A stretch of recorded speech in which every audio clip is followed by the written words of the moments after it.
వెళ్ళదు పక్కనగా ఉన్న అమ్మాయి 5 లక్షలు ఇచ్చి అప్పుడు 10 లక్షలు ఇచ్చి 5 లక్షలు అమ్మాయి 5 లక్షల వరకు నుంచి వెళ్ళాలండి సాగు చేసిందాం నీ కూతురు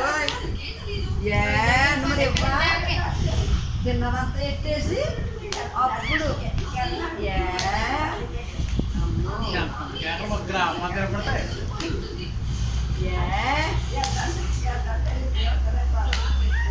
మరి